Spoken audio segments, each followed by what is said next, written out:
What's up? What's up? What's up? What's up? What's up, everybody? Let's see who's on here. Good morning from Michigan. Welcome, Stacy. Thank you for being here. Glad to have you. I see you guys are popping in. I am excited. Hey, Leola, what's going on? Y'all, we're going to get started on time. As you can see, it's already 12. This is good morning, Lawrence. This is not anything that is structural.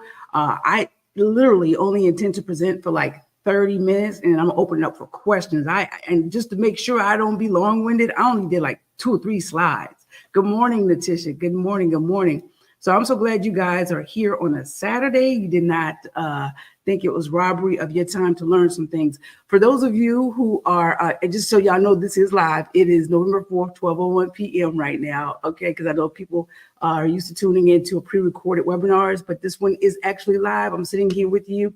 And if you happen to hear me look to the side, happen to see me look to the side or say, shh, that's because I got my 4-year-old grandbaby with me here on this Saturday morning. All right.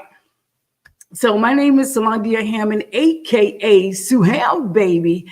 And I do theater. I do real estate investing. I just became a licensed loan officer.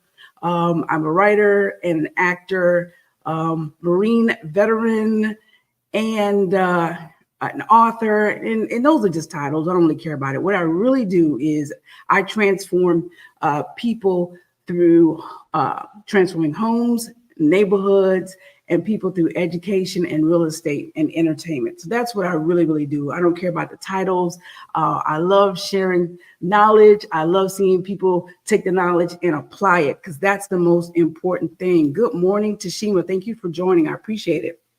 So we're going to keep it really, really short. I'm going to present for about 30, 35 minutes, and then I'm going to open it up for questions. And I'm telling y'all right now, hey, Ethel, right now, that you guys need to have your questions ready, because the goal is 60 minutes of your time on this beautiful Saturday, and that's it. So don't wait till I say, hey, I'm signing off, and then you got questions. Ask your questions when we open up to that question and answer period. Now, I am in the beautiful state of South Carolina. And I love real estate investing. I love what it does for the neighborhoods. It fixes up the neighborhoods. I love what it does for people. It provides them homes. Homes lead to wealth.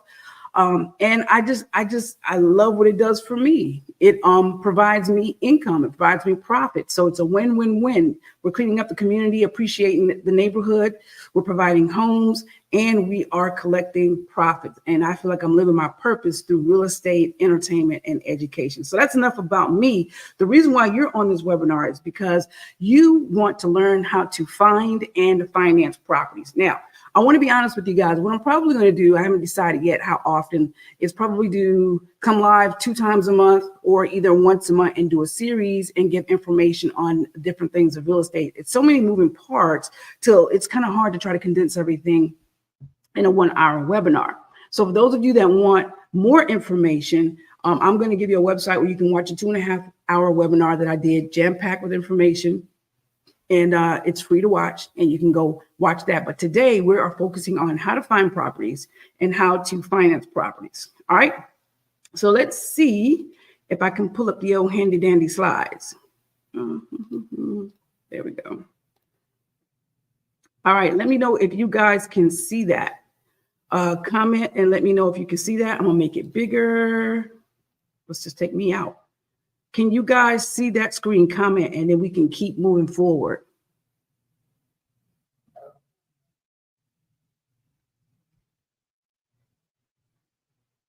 All right, I need somebody to comment. Let me know if you can hear me. All right, cool. And can you still hear me? Yes. Thanks, Stacy. Thanks, Natisha. Can you still hear me? Thanks, Calandria. I'm hoping I pronounced you guys' name right. All right, let's keep it moving.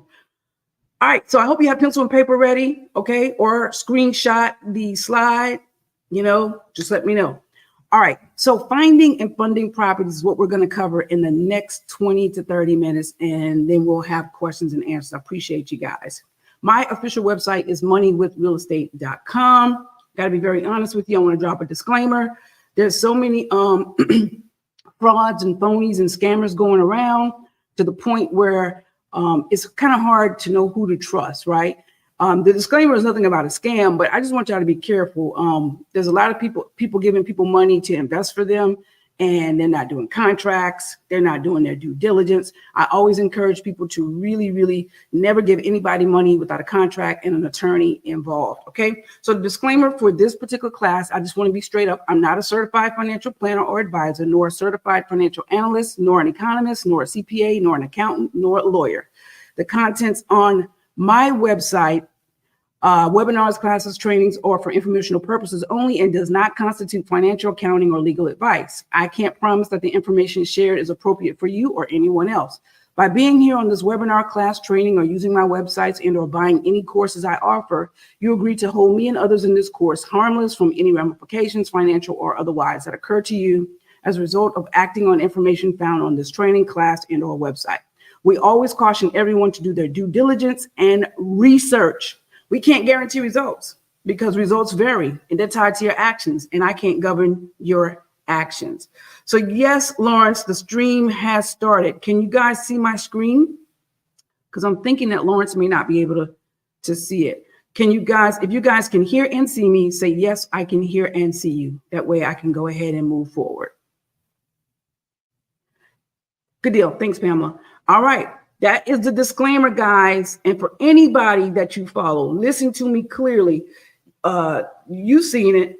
There are a lot of real estate people, man, that are out there that are claiming they can do this and do that. And they're taking your money and telling you they can take your money and invest it into properties and flip your money.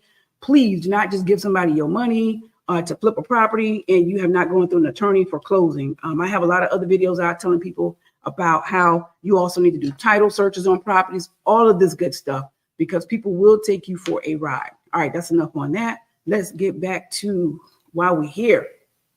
How are we going to find some properties? I'm going to tell you how I find properties, right? And I'm going to tell you how some of my investor friends find property. We are going to Zillow. You're going to hear so many people say, oh, you can't find properties on Zillow. Listen to me clearly. You can check out my Facebook pages. You can check out my YouTube account. You can check out my website, moneywithrealestate.com. I find a lot of properties on Zillow.com. Listen, I'm looking for, because I personally like to rehab properties. I like to find old properties and I like to do value add. And by value add, what I mean is I go in and I fix the properties and then I turn around and I rent the properties out, or either I sell the properties. And so I find the majority of my properties on Zillow, Realtor.com, Trulia, or Redfin. Very simple. I'm looking for properties. I'm going to make my money before I actually purchase the property. I'm looking for properties that I know can generate a profit, right? If a house is going to cost me $20K and it's going to take me $60,000 to fix it, purchase price $20K, $60,000 to fix it, right? And $80,000 all in, and I know it's going to appraise for $150,000. That's a win-win. That's a win-win. I've only got $80,000 invested. It's going to appraise for $150,000.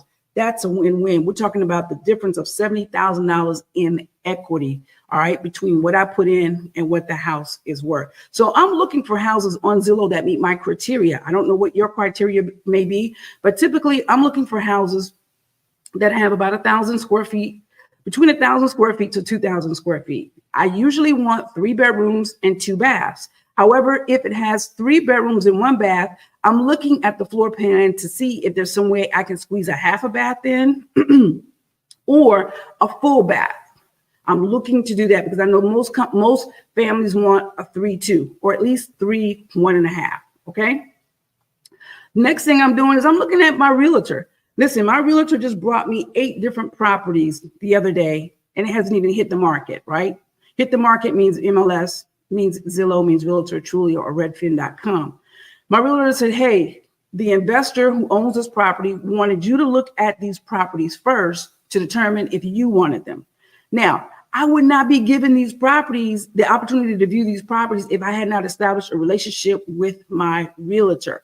So I'm telling y'all, establish relationships with realtors. It doesn't have to be just one realtor. You can establish relationships with as many realtors as you want. Tell them what you do and have them feed you properties. Sometimes they will feed you properties that they hear from somebody else. It's all about networking. It's all about putting yourself out there and telling people what you're doing. Wholesalers, another great source. What is a wholesaler, Sue? A wholesaler is someone who identifies a seller and identifies a buyer. The wholesaler is the person in the middle. They connect the two. Wholesalers have properties that they are looking to offload. So if you know of any wholesalers, contact them, get on their list. They have a list of investors. Tell them what your criteria is. Tell them where you're looking to buy, the location. Tell them what you're looking for, whether it's a 3-bedroom, 2-bath, how many square feet. Tell them the price range that you're looking for, and they will feed you properties. I'm on a couple of wholesalers lists, and I get fed properties all the time. There's also a website called auction.com. This is where banks and stuff are auctioning off properties that are foreclosed on. Auction.com and hubzu.com.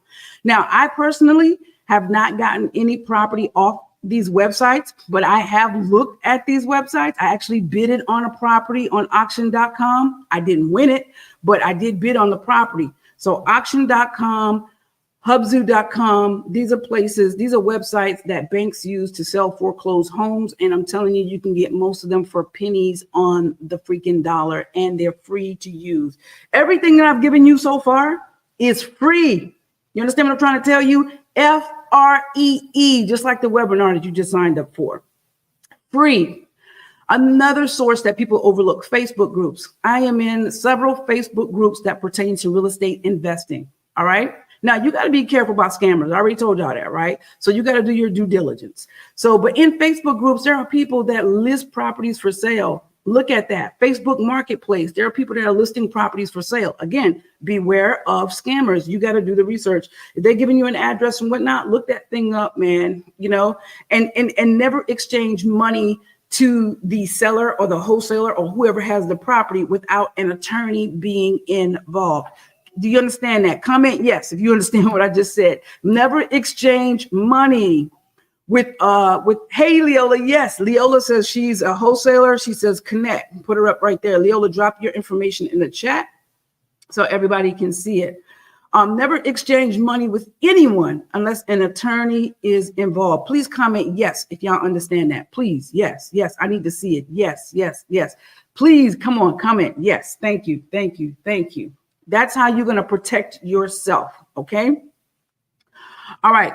So Facebook groups are a great place to find properties. Facebook Marketplace, a great place to find properties. A lot of time, Tracy Levine says she is a wholesaler as well. Wholesalers that are in this chat, in this webinar right now, drop your information so people can connect with you. And I happen to know both of these ladies, and they are upright ladies. You can trust them. I will tell y'all that. Okay. So that is one of the things I wanted to put out there. So Facebook groups, Facebook Marketplace, meetups.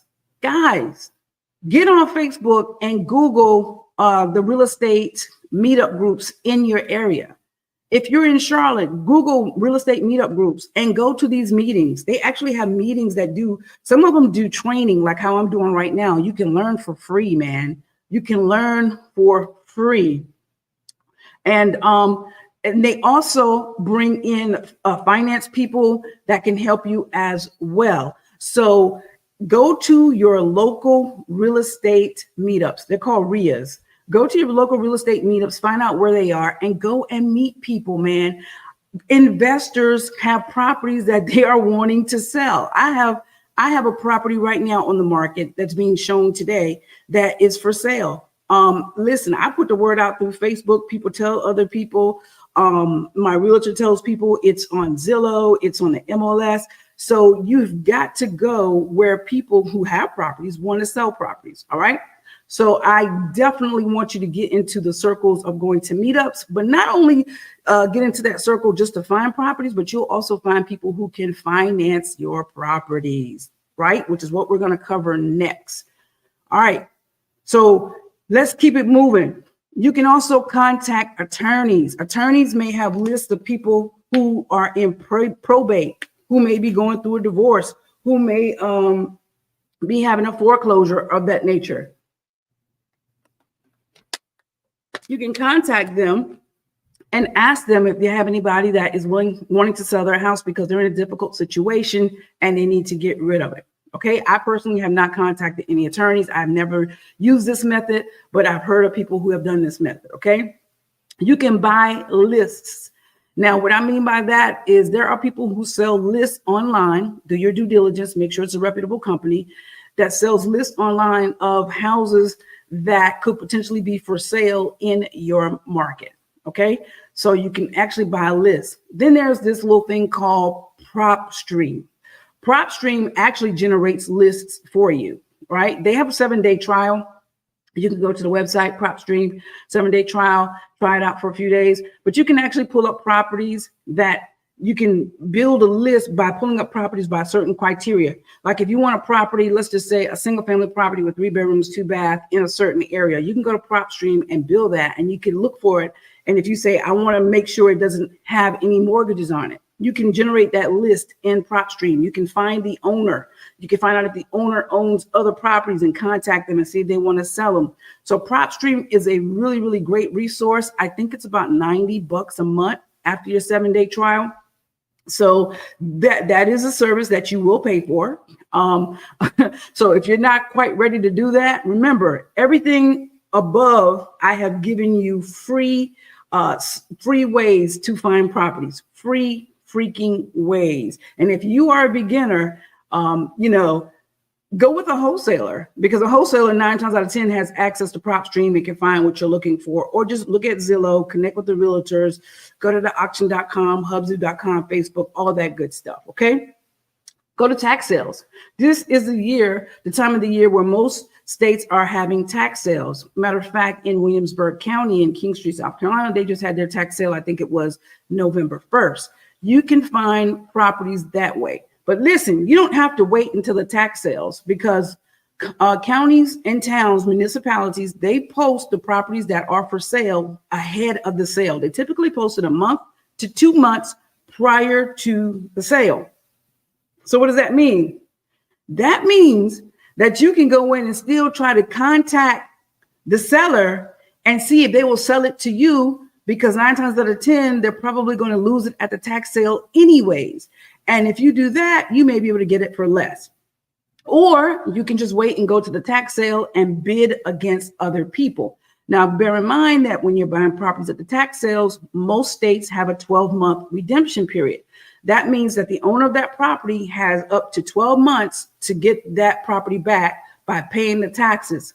If they are to redeem that property, you, my friend, will get your principal money back, the money that you paid for that property, plus any interest that may have accrued.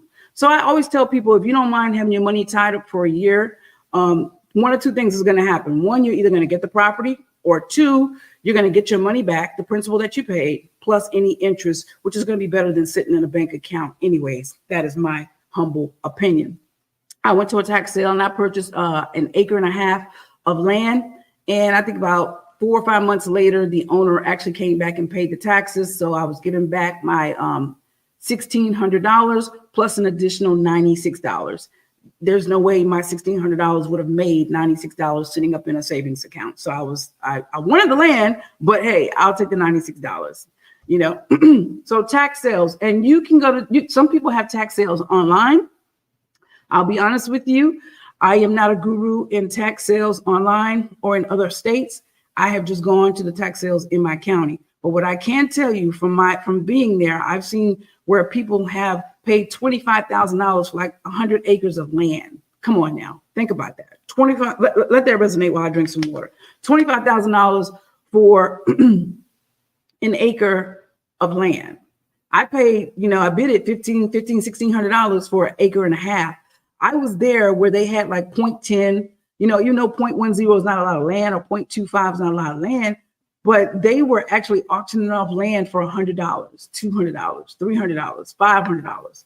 Come on now.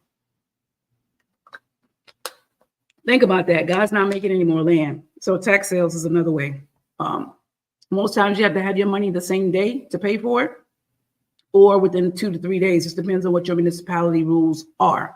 I will say this. I put out a video that says, always make sure you do a title search. So if you know that you're going to go to a tax sale and buy somebody's property, again, Most municipalities put out these lists a month or 2 months ahead of time. You should be contacting a title search company or an attorney to do a title search to make sure that title is clear, okay? Because I'm in the process of buying a property right now that someone bought from a tax sale years ago. Now, unfortunately, there is a lien against the property from the previous mortgage company. Now, the mortgage is paid, but unfortunately, the mortgage company did not release the lien.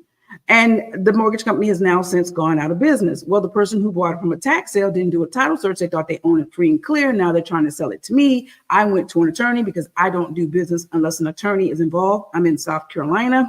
South Carolina is an attorney state. Some states just have title companies.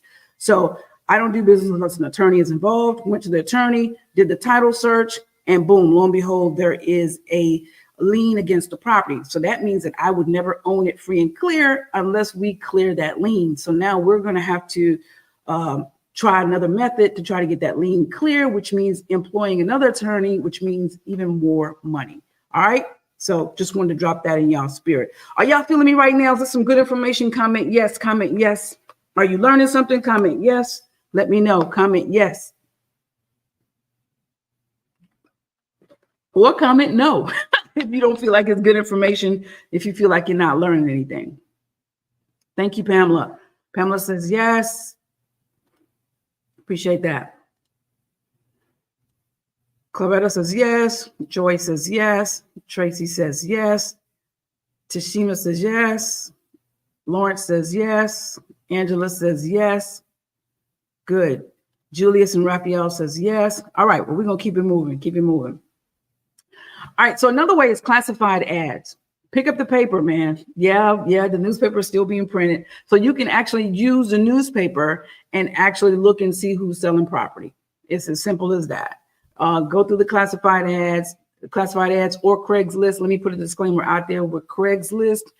Just be very careful because of scammers. I mean, you got scammers everywhere, but I've listed property for rent through Zillow.com. And that's another class that we'll teach is how, once you have property, how do you get tenants and all of that good stuff. I've listed a property through Zillow.com because it's free. And Zillow does the background check. It does the credit check. It takes the employment. It does the employment check. It takes their income and everything. And the person applying for the application to rent only pays $29, right? But I've listed my properties on Zillow to get potential renters, and people on Craigslist have actually copied my listing and put it on Craigslist. And that's happened to me a couple of times. So there's nothing I can do about it. All I can do is report to Craigslist that it's a scam. Unfortunately, there have been some people who have paid a deposit. I don't understand why people do this. Why would you pay a deposit to somebody and you haven't seen the property or anything of that nature? But hey, it is what it is. So I said that to say this: if you see property for sale on Craigslist, just be wary, do your due diligence, but that's with any and everything. Drive by. I love this, not the shoot 'em up style, but drive by looking for properties. This is a free method as well. Remember, classified ads is free. Everything so far I've given you has been free except for buying lists and prop streams. Okay. Drive by, put some gas in your car. All right. Might take $3 unleaded per gallon, but put some gas in your car and do a drive-by. Go into neighborhoods and look for some of you might want to go into A-class neighborhoods. A-class neighborhoods are new houses, perfect school system. B-class neighborhoods are houses that's about 3 years older, still a good school system. C-class is houses start getting to 10, 15 years older, average school system. D, continues to go down. D and F is lower class neighborhoods, and the school system is not that great. Some people say I would never buy in a D and an F community, but here's what I came to tell you. There are people that need housing everywhere. And there are some of my investor friends who only buy in D and F communities. And because they realize, hey, I can deal with people like that. I can handle them. People need a place to stay. Listen, I'm gonna service them. So drive by in the neighborhoods that you want to be an owner in if you're renting or if you want to sell. So I'll get in my car because I've loved looking at houses ever since I was a kid. I'll get in my car and I'll just drive by. And if I see something that looks vacant, or if I see something that's not being taken care of, or if I see something that has a paper on the door that looks like they owe taxes, I am stopping and I'm getting the address, and or not only am I getting the address, but I'm also going to ask the neighbors, if they have neighbors, who lives here or who used to live here, who owns this property. Can you give me any information on it? Because a lot of times neighbors want to give you that information because they want the properties beside them to be cleaned up. You may not get the equity, but you'll certainly get the cash flow in DNF areas. That is 100% true, Calandria. So, and that is another class that we will cover. Yes, that is very, very, very, very, very, very, very, very true. You will get cash flow. What is cash flow? Let me just drop that real quick. This is my definition of cash flow. Cash flow is the money that you make on a property after you pay all the expenses. It's the money that you bring to the house. That means if you have a mortgage on it, it's the money that you get from a tenant.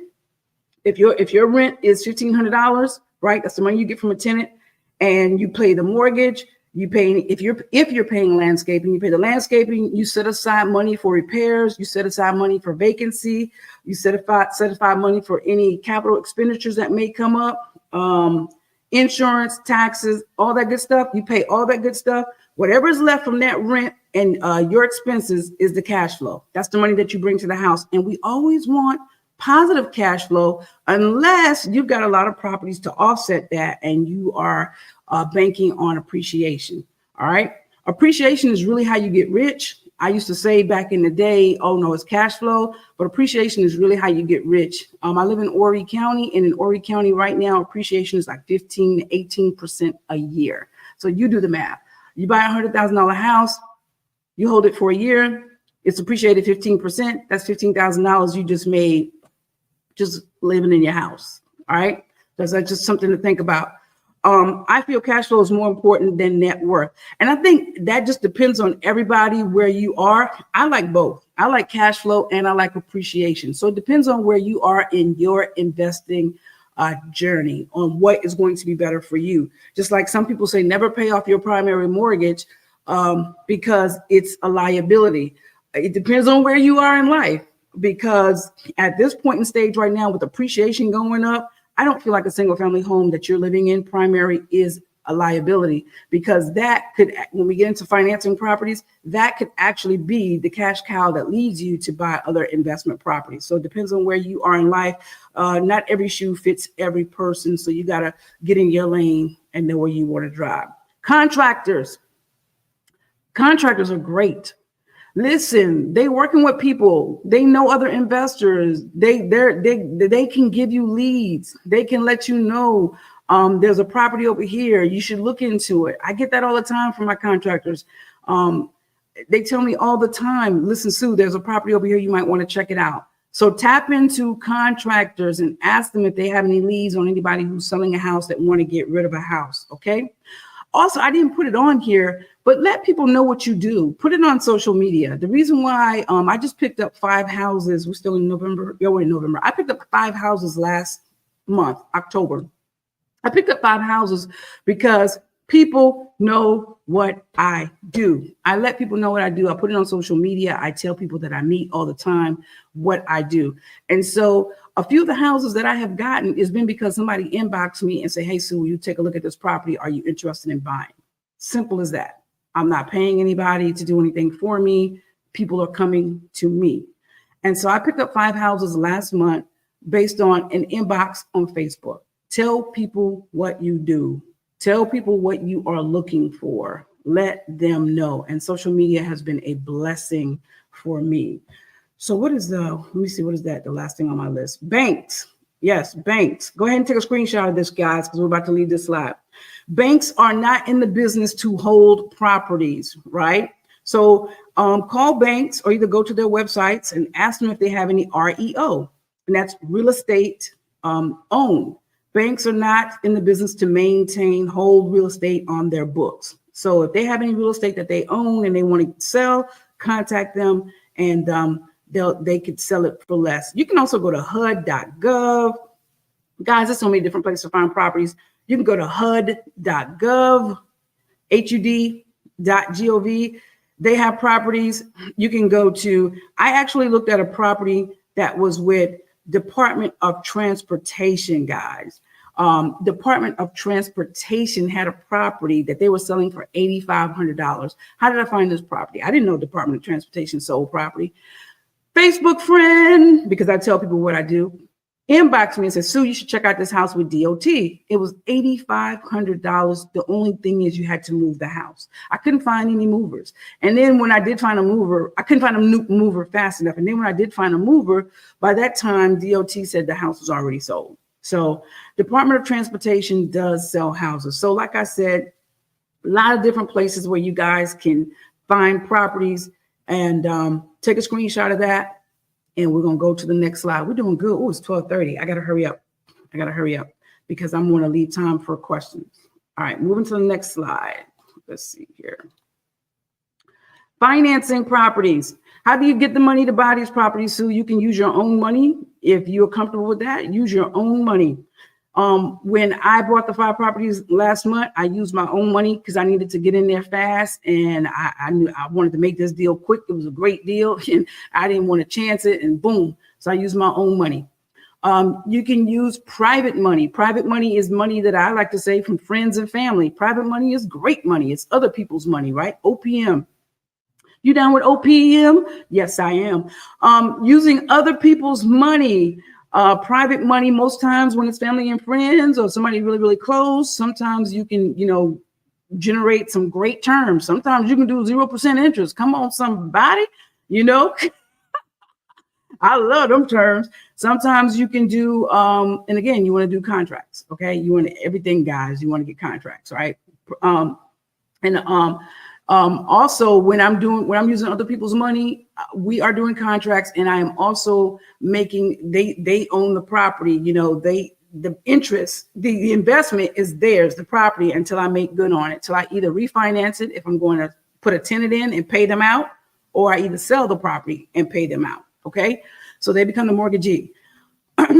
So, private money, like again, you can set your own terms. Sometimes family and friends will loan it to you for 0% interest. Sometimes they'll give it to you for a year. So it's really a great way to go.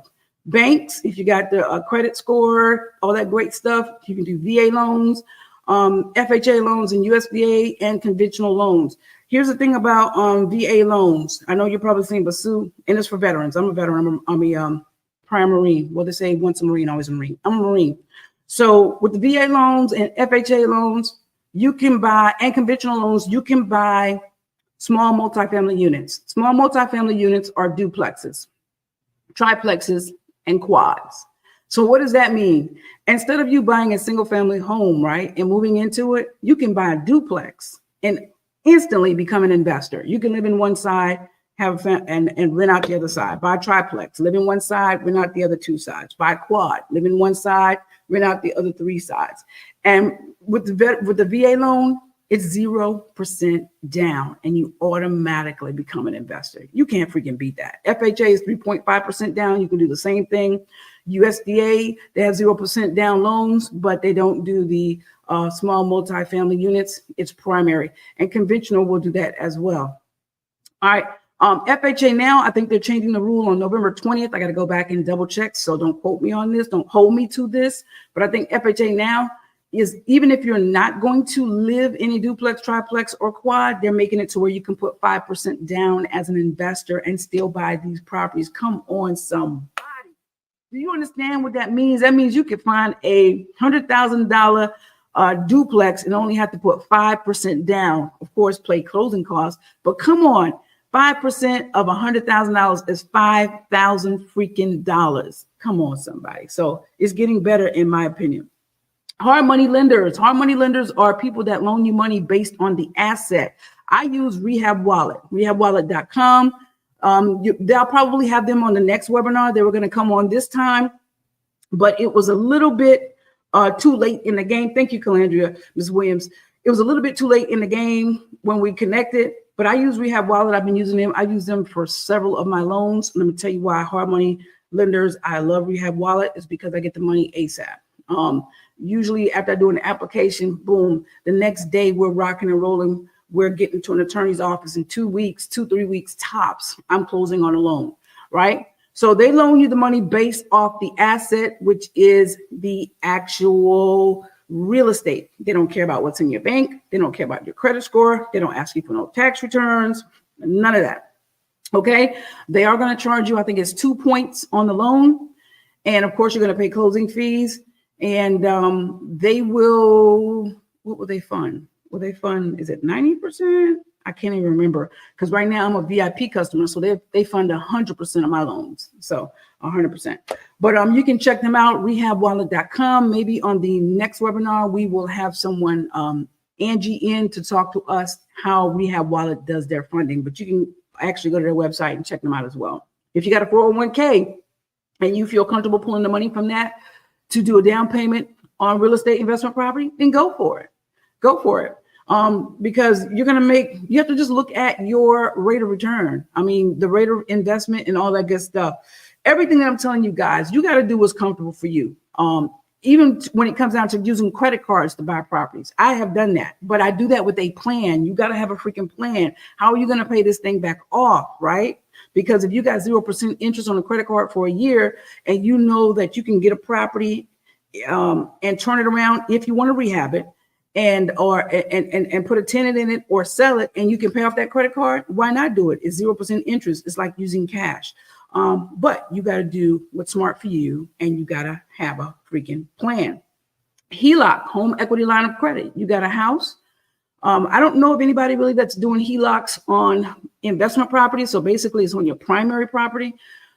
So if you have a house and it's got a bunch of equity in it, remember I said that a little bit earlier, that could be your cash cow. That could be the money that you use to buy your investment properties, because you, like most of us, you may have like a 2.75% interest rate, 3.75% interest rate on your primary mortgage. Nobody wants to mess that up. Ain't nobody finna mess that up to go get an 8% interest rate to do a refinance. No. What you would want to do is, if you qualify, is get a HELOC, home equity line of credit. And it works pretty much like a credit card. They're going to loan you money based off the equity that you have available in your house.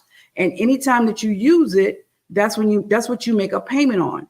And if they give you 50,000, let's just say you use 40,000, and then you pay off that money in 3 months, boom, now you got access to 50,000 again. It's like a credit card, revolving line of credit. You can do your further research on that if you are interested in that. The interest rate is going to be a little bit higher, but the great thing about that is that it does not mess with your primary mortgage, right? If you've got great interest rates at 4% right now, 5%, heck, even 6% right now, you don't want to touch that right now. You want to leave that primary interest rate on your primary mortgage just where it is, and see if you qualify for a HELOC if you have the equity in your property. Also have real estate fund on there. Now, and what I mean by that, real estate fund, meaning a group of you can get together and pool your money together to go in and buy properties. Okay. Again, I always advise that you have paperwork in place. How you going to do that? All right. I love seller finance. I've done that as well. Seller finance allows me, I'm sorry, said someone was at my door. Sorry about that, guys. Seller finance allows me the opportunity to get property and negotiate the terms. I bought a property that I found off Zillow, going back to a free method. I went to Zillow and I clicked on for sale by owners. If you don't know that, Zillow, Realtor.com, I think Realtor.com has it as well, but they have a section that says for sale by owners. And I clicked on it, for sale by owners, seeing where a guy was selling the property. I think I've done run through so many properties. I'm trying to remember how much it was for. I think it was for $29,000. I can't remember. He was selling the property for $29,000. So I was like, let me contact him and let me see if he's willing to do, a seller finance. And what that means is he didn't have a mortgage on the property. I wanted to see if he would be the bank. If we could go to an attorney, I enter into a mortgage with him. He's the owner, he's the bank, and we set terms. We set a term for 5 years at 8% interest rate. I put down, he was requiring $4,000, but there were other people looking at the house, so I put down $7,000, okay? Because I wanted to show him that I really wanted it. I knew I was going to refinance the house. I was going to fix the house and refinance it and pay him out, which is what I did, as well as put money in my pocket and put a tenant into the house. But the thing about seller finance, you get to negotiate your own terms. Sometimes it just depends. You can get creative. Sometimes you can say, hey, if you'll do me 0% interest Instead of me paying you what you're asking, $29,000, I'll give you $35,000. They may do it because they're getting a little bit more money, because in your mind, you've already done the analyzation, the computation to understand that this house is going to make money. I have room in my budget to give him another $6,000, $7,000, $10,000 just so I can get a 0% interest rate.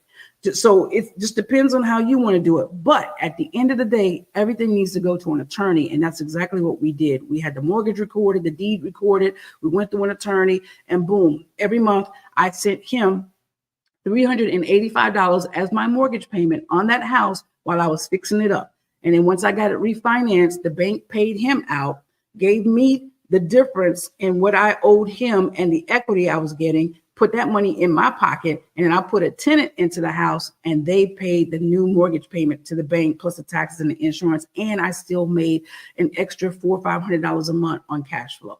All right. So sometimes you can negotiate things with sellers to where you put down very little down payment. Sometimes you can negotiate, hey, I don't want to put anything down. Let's do a 2-year balloon payment. That means amortized over 30 years. That means in 2 years, I have to give you the entire balance in 2 years, because some people may not want to do a 5-year or 10-year or 20-year or 30-year loan. So it just depends on how you and that seller set that up. I want you guys to take a picture of this, because these are some of the ways that you can finance the properties. So how do I find hard money lenders? Listen, I want you to go to biggerpockets.com. They've got some great information out there, a lot of great podcasts, a lot of great books, a lot of great forums. But what people don't even know is that biggerpockets.com has, I don't know, maybe 1,000 lenders that you can go on there and look and see what they offer. Biggerpockets.com. If you're looking for other financiers, you can go to Google. You can ask other investors, please take a picture of this, take a picture of this. But there's so many different ways that you can finance a property. This is not an all-inclusive list. This is just some of the things that I have tried, some of the things that some of my investor friends have tried, and we know it works. Listen, I tell people all the time, it's always a great time to buy real estate as long as you buy right. If you know what your numbers are, you know what your exit strategy is, you know what the plan is, it's always a great time to buy real estate. All right. And that brings me to the question and answer period. So let's talk about it. Anybody got any questions? If you want a more in-depth training, you can always go to my website, moneywithrealestate.com. There is a serious webinar there. It's free. I think it's like 2 hours. I mean, I'm going boom, boom, boom, boom, boom, going in for you. And I've gotten so many great comments about that webinar where people were able to understand how this thing works. So definitely go there and check that out. If you want to follow me on YouTube, Facebook, and IG, there's my information right there. But at this time, we got 17 minutes, Dougie Fresh, 17 minutes. Any questions about what we have covered? Any comments, anything you want to say? I am here for it until 1 p.m. Eastern Standard Time. Hey, Sonia, let's see what Sonia says. How can you buy an investment property while living in your primary home if primary is with FHA? I was told you must sell, rent your primary before buying investment property. This would be the first investment property for me. How long have you had your FHA loan? If you lived in that property for a year, if you lived in that property for a year and you wanted to move, you can do that. But now with the new law that is coming out, that is supposed to be becoming effective November 20th, you can still use an FHA loan and put down 5%. It might not be 3.5%, but it'll be 5%. Also, Google the FHA thing, FHA laws. If you are you can have 2 FHA loans at once. If you lived in that house for a year, you can go and buy another house. You might want to buy a bigger house, or you may be relocating due to a job. There are different reasons why you can have a second FHA loan. And again, on November 20th, you should be okay with getting an investment property because they're changing the laws to 5%. All right, so check that out with the new laws on November 20th. I got to study up on that myself. How far do you purchase for flips, buy and hold, etc.? Wilmington is super expensive.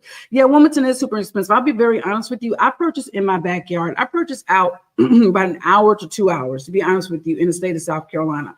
I haven't purchased anything in North Carolina or anything outside of South Carolina. And the reason for that for me is because I'm gonna be very, very honest with you. I think the hardest part of doing all this is contractors. If you are buying a property to fix, it's contractors. Now, let me say this. You don't necessarily have to buy properties that you fix. You can buy properties that are already a freaking business, right? Like I got a mobile home, didn't need it. The only thing I had to do with the mobile home was just pressure wash it. Pressure wash the mobile home, and I was ready to put a tenant in it. And as far as I was concerned, that was a win-win. So if I see something like that maybe does not require any work, then I have no problems with purchasing outside of my state, because I know I don't have to rely on outside contractors. If I got to rely on outside contractors from a different state, then the first thing I'm going to do is build relationships with realtors and other investors so I can have them checking in on the property for me. Also, one thing I forgot, please, property managers, connect with property management companies. They are a great source for finding contractors, and they are a great source for finding properties. So you want to form a great relationship with them as well. Now, sometimes you can just buy a business. Sometimes buying out of state, like I said, I told you about the mobile home. It didn't have anybody in it. I just had to pressure wash it and put people in it. But sometimes you can buy a business. Sometimes people are selling properties that already have a tenant in it, and it doesn't need anything done. They don't need anything done with it. Sometimes people just don't want to be a landlord or have property managers deal with their tenants, so they just sell you the business. That's how I consider it. If you're selling me a house that has a good paying tenant in it, and I love Section 8 tenants, that money is coming from the government every month, that the house is in good standing, and that tenant is taking care of that house, and it's Section 8 money, I have no problem with buying out of state, doing something like that, because I feel like that's buying a business that's already up and running and cash flowing. Hopefully I answered that question for you. Who's a good hard money lender for first-time investors? Great question. Rehab Wallet wants you to have at least 2 deals under your belt. Now, getting those 2 deals under your belt, you can actually do a joint venture with someone. So if you know somebody who's an investor that is doing this thing, you can actually partner up with them. Maybe you can bring the down payment to the deal. Maybe you can do something to where someone would want to partner with you. But your question is, who's a good one for first-time investors? I would say go to biggerpockets.com and look up some people. I have actually used ILS.cash. I think it is ILS.cash. Some things you want to ask. Let me put that in there. I think it's ILS.cash. That's what it is. That's an I, guys. ILS.cash. I think that's the website. Things you want to ask the lender is, if you're in a rural area, or if the property is in a rural area, ask them if they will lend in a rural area. You want to ask them what is the max LTV, loan to value, the max that they will loan on that property, amount of money they'll loan on that property. Ask them how much money you got to put down. Ask them what their points are. Ask them if they're loaning just based on the asset. That's a DSR loan, debt service coverage ratio loan. They're loaning based on the asset. They want to know that the asset is going to generate enough money to pay them back. So there are different things that you can ask a lender, but ILS.cash is one that I know. There are also brokers who can find people that will do that for you. And because I'm a mortgage loan officer / broker, I will be able to do that. However, I'm still onboarding with my company, so I'm not, in a position to help anybody right now. But in the next week or 2, I will be able to help. But for right now, I would say biggerpockets.com. Let's see. Do you have any information about commercial real estate? Also, will you be sharing the screen slides with the group? I really want you, what I'll do is I'll send this recording back to the group, and you guys can, watch this as many times as you want and screenshot the slides. What specifically about commercial real estate are you asking? I will be very honest with you. I don't own commercial real estate. I do own a couple of duplexes. But that's small multifamily. When you start talking commercial, when you're talking about units, you're talking about 5 units or more, or either you're talking about office space, warehouse, you're talking about storage components, those things. I don't do that. I am studying those things because I do want to move up into storage facilities. So that is my honest answer about that. You're more than welcome, Sonia. Thank you, Leola, with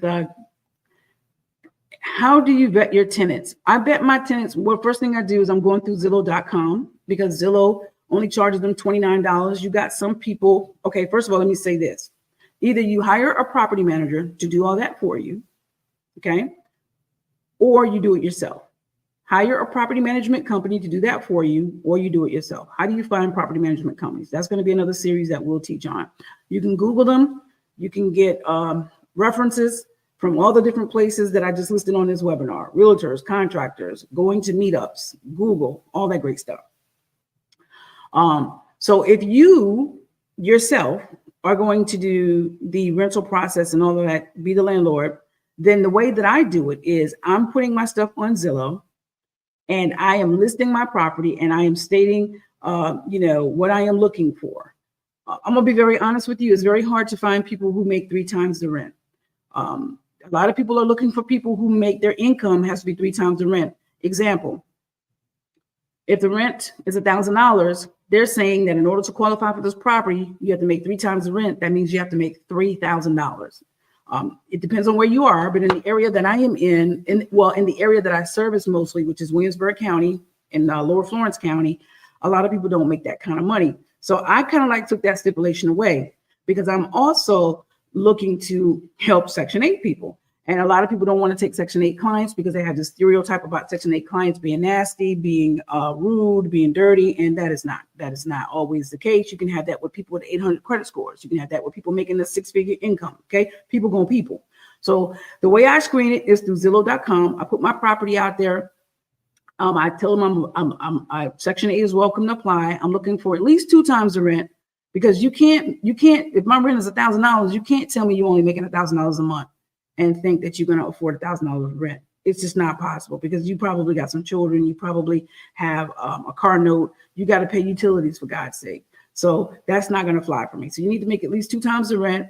I'm looking at the credit. For me, because of the area that I'm in, credit is not a really, really big thing. I typically don't really like to deal with people who have evictions, all right? If it's been about 2 years or more, I'll kind of, okay, maybe. But typically, I don't like to deal with people with evictions unless you're now on a Section 8 program. And I know that the money is coming. I haven't done this, but some of my friends, they go and they look at people's current living conditions. They go to see how they're currently living to determine if they want that person living in their house. I haven't done that. I'm looking at the income and all of that information is being given to me through Zillow that I didn't even have to pay for. The applicant pays a $29 fee. I'm verifying because they're putting down the last place they lived. I'm calling and I'm verifying that they paid on time, and I'm verifying that they were good, clean, not rowdy, but body tenants. Okay. I am looking at their employment. How long have they been there? Are they like somebody that's jumping around all the time, that's unstable? That's important to me. Again, eviction and whatnot. Credit score, it's not really a big thing for me. Some people straight up tell you they want a 620 credit score. You got to have a 660 credit score. You got a 680 credit score. And I can understand why a lot of people say that, because typically if you got 680 credit score or higher, you're not going to do anything to jeopardize your credit because credit is so important in today's climate, right? However, I know the community that I serve when it comes to rentals, and credit may not be the best. So I am open to second chances, right? And I'm looking at references. That's what I am looking for. Hopefully that answered your question. Lawrence, don't really know much about commercial. Again, I am studying up on that, retail, strip malls, and industrial. I know me personally, I'm not looking to do retail strip malls because when I look around different places, a lot of the retail strip malls are becoming vacant.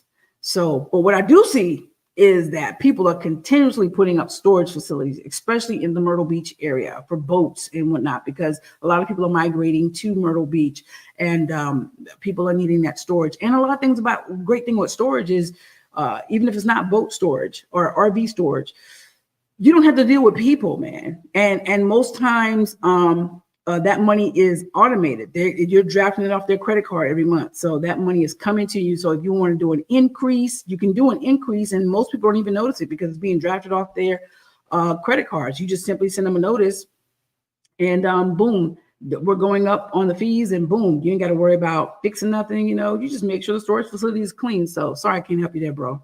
What's the percentage or amount of money that you look for in order for a property to be profitable? Good question. It's so funny. Most people say they're looking for 12% return on their money. I'm gonna be honest with you. I don't even look at any of that. I just look at, and this is just me, you have to do what's best for you. I look at, boom, if I'm buying a house, I just bought a house for 40 grand and I fixed this house and it cost me $60,000 to fix this house. 40,000, 60,000. That's $100,000. By the way, I'm borrowing all the money. I'm borrowing the money to buy it. I'm borrowing the money to fix it. And I fixed this house and all in is $100,000. And if I can sell it for $180,000, that's all that matters to me. So what I'm doing is I'm looking at the house, what I can get it for, how much it's going to cost me to fix. And then I'm also looking at the after repair value. What is this house going to be worth after I fix it? This is another reason why you want to become really great friends with realtors, because if you don't know how to look at comps yourself, meaning go to Zillow or realtor.com and look for similar properties to determine the value, then you want to get with a realtor who can run a CMA for you, which is cost market analysis. And what that is they're basically running comps to tell you what this property could be worth after you fixed it based on similar properties. But as an investor, you also want to know how to be able to do that yourself. Just simply go to Zillow and look for properties that have sold in and around that area that are similar to yours. Now, you don't want to compare apples to oranges. You know that your house is going to be completely remodeled. So you don't want to compare your 3-bedroom, 2-bath to a house that sold and it was completely not remodeled, right? Don't base your value off of that. Your value is going to be based off something that's similar, which means remodeled. Also, if your house has 0.5 acres and everything else is the same, but you have 0.5 acres and the house you're trying to compare it to has 50 acres, that's apples to oranges. You can't compare the value like that, okay? So that's just something to think about. So I'm just looking at what it's going to cost me, how much it costs to fix it, and what will this house be worth? And what's in between there is good for me. If I can make $20,000 off a house, I'm happy. I typically don't make $20,000 off a house. I'm typically making anywhere between $40,000 to 6 figures off a house. That's what I'm looking for. Bottom line, 40,000. And for me, I'm like, hey, even though if I'm selling that house, it's going to be taxed. My thing is I didn't have to go to a job to do that. Number one, I didn't have to go to a job. Number two, I'm employing a lot of people because of what I do. I'm employing contractors. I'm employing insurance agents. I'm employing attorneys. I'm employing people who survey the land. I'm employing all kinds of people that go into a real estate transaction. And I'm also cleaning up the neighborhood. Now, if I'm refinancing that property, what I'm looking at is, okay, yeah, I might have paid 40 for the house and 60 for fixing it. That's 100,000. And yes, it may be worth 180, but the bank is only going to give me 75%, 70 to 75% of that value. So now I'm doing the math backwards. 70% of $180,000. Is that going to be worth it to me to do that house? Because I got to pay back my hard money lenders the $100,000 I used to buy and fix the house. And then I want to take a little cash to the house. And that cash that I take to the house is non-taxable because it's a loan. And then I'm looking at, okay, what is that mortgage payment going to be? Because am I going to be able to get enough rent to take care of that mortgage payment, the taxes and the insurance and the interest, right? As well as money that I want to put aside for if anything goes wrong with that house and for any vacancies. And that's how I look at that.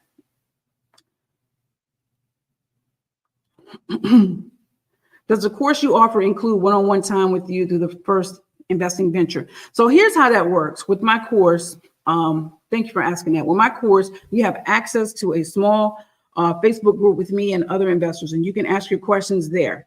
Now, what I do is I always invite my investors to come with me on my projects. So it's because, there's a lot of scammers out there. And then plus, I do believe that some people learn by being in the project themselves. So I've had some investors show up. They've actually come to see how housing inspectors inspect the house, what they look for and whatnot. They come up where they've been on a job with me. And I said, see, there's no contractors here today. Where the hell are they at? You know what I'm saying? Because that happens. So they get to see that somebody should be working every day, but ain't nobody working today, right? So I invite you to come out on my job sites. We do webinars. We bring people in. And if you need a one-on-one, I have no problem with doing that. It's just that it has to be done virtually unless you are local to me. If you're local to me and it's not too far away, I have no problem with coming on your job sites and giving information and giving recommendation and advice. But otherwise, everything is done virtually. So hopefully that answered your question. I was looking into storage last week. How ironic. Yeah. Going through Zillow, do the tenants remit payments directly to you, or how does that work? The tenants can, Zillow does payments. Good question, Pamela. You can take payment. Everything is so automated now, guys. It's so crazy.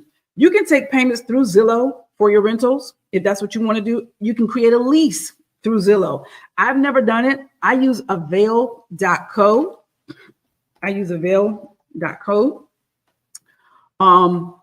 But there are so many different places that you can generate a lease. You can generate payments. You can have your tenants put in their maintenance requests, all kinds of stuff. It's the property management software that's online. I mean, you have you have Buildium, you have it's so many different ones. You can Google property management software, avail.co, and now I can't even think of them. But Zillow does it. Yes, you can take payments from your tenants. You can take maintenance requests. You can Google property management software and look at what's good for you. All right, let's see. Hard money lenders bridge monies around 10% at 100% financing. Does that sound about right? I know most DCR is 20% down, which is a struggle. Not all DSCR is 20% down. It just depends on the lenders. Or not all lenders are created equal. Again, if you've got research, if you've done 2 or more properties, you can get with Rehab Wallet with 10% down. Once you've done, I think, 2 properties with Rehab Wallet, then it goes down to 5% down. Once you've done 3 properties or more, then it's 0% down. Now you still got to pay the points, but it's 0% down. Another reason why I like Rehab Wallet is because a lot of hard money lenders, before they dispense the money to you, it's called a draw. Before they send the money to you to fix it, you have to show them proof of what you fixed. And most times you have to pay like $100 for them to come out and inspect it. But Rehab Wallet, all I do is pick up my phone. I pick up my phone and I send them a video of the work that's been done or a picture, and boom, they deposit the money into my account the same day or the next day. So not all hard money lenders bridge money are created equal. You have to do your research. Biggerpockets.com, go to their lenders tab and start doing that research. Let's see. I don't want to miss. What is hard money lender and DSCR? Hard money lenders are people that just loan based off the assets. They don't really care about your credit. They don't care about how much money you got in the bank. They don't care about your tax returns. They're loaning you money based off the asset. Sometimes it can be short term, 6 months. So 6 months to a year. That means you have 6 months to a year to pay them back their money. That's why you have to have an exit strategy. You have to know how you're going to pay them back. Are you going to refinance the loan and pay them their money back? Or are you going to sell the property and still pay them their money back and then walk away with your profits? All right. You have some hard money lenders that will do 2 years, but typically it's anywhere between 6 months to 12 months. Some will do 2 years. Now, there's also hard money lenders that do 30-year financing, but that's on permanent financing. That's once you've already fixed the house. If you're rehabbing, after you've already fixed the house, then you can do a 30-year loan with them. Cool beans, you got 1 property already. That's what's up. Oh, just didn't know what the acronym stood for. Yeah. And DSCR is debt service coverage ratio. Basically, what they're looking at is if you're going to put a tenant into that house, they want to make sure that the amount that you're charging for rent is going to be enough to cover the debt. DSCR, debt service coverage ratio. So they don't care about how much money you make, how much money you have in the bank. They just want to know that the lease, that amount, the rent is going to cover that debt that they're going to loan you for on that house. And you don't have to apologize for anything. I hope I didn't miss anybody's questions. Did I miss any questions? So would you guys like for me to, it's 104. Oh my God, we did great. Would you guys like for me to do this like once or twice a month, come out with a series and just teach different things? Because I love sharing knowledge. I have a lot of people always asking me questions, and I just really don't have the time to just answer everybody individually. So I figured doing this would serve a few purposes. I could help more people at once. And number two, I could build up my YouTube channel by putting that information out there so that when people do come to my inbox, I can just send them to the video and keep it moving. So you guys said yes, so I will do more of these. All I ask is that if you guys found this webinar through my Facebook page, I ask, awesome, we have purchased your course and going through it now. We definitely would like to get with you one-on-one because we are brand new to investing. We're in Florence. Awesome, we can definitely do that. Would love to do that. We will definitely make that happen. So yeah, just shoot me an email, suham1@yahoo.com, suham1@yahoo.com. Shoot me an email, Julius. Yeah, just go out, guys. If you found this, don't do it if you don't want to, but if you felt like this was very informational and it really, really helped you, please go out and tag me on Facebook and just say, hey, this was a great webinar. And I would really appreciate that. To look into real estate. Yes. And let me be clear, guys. I'm not saying that real estate doesn't require work. Everything requires work, right? When I was going to a job that I hated with a passion, that required work. That required me to get up and go and still perform with excellence, even though I hated that job. But for me, I love real estate because I can dictate my own schedule. I can dictate my own schedule to do what I want. I'm putting that. Now, and then I can dictate my own schedule. It does require work, right? But to me, it's so worth it because I always tell people, if you could just sell one house a year and make 40,000, 50,000, 60,000, hell, 20,000, you're supplementing your income because you don't got to quit your job. I don't encourage nobody to quit their job. If they like their job or whatever, keep your job. You know what I'm saying? But you can supplement your income. Also, you can buy one duplex, man. One duplex. You got a child that's 2 years old. And keep that duplex until that child's 18 years old. Boom, that's the college money for your kid. If your kid wants to go to college, you could either sell that duplex or you could refinance that duplex and pull the money out, the equity, and boom, send that kid to college, man. And then you still generate money every month from the cash flow with the two tenants that are in there. So I just want people to look at things a little differently. Jessica says, oh God, yes, please, we'll definitely do that. But yeah, so I'll continue to do this. But if you want one-on-one, and if you haven't bought my course and you want consulting, I do offer 1 hour consultations for $250, and you can book that with moneywithrealestate.com. Other than that, I may not answer DMs because I'm so busy. That's why I wanted to get back in this way. But if you are in our course, when you do a consultation, I do make myself available. So guys, thank you. I hope you'll go back to Facebook or wherever you found out this information about this webinar and put out a favorable review. Until next time, enjoy yourselves. And I'll definitely be letting you know when the next session is. And I'll definitely send you the replay of this. Y'all take care. Peace.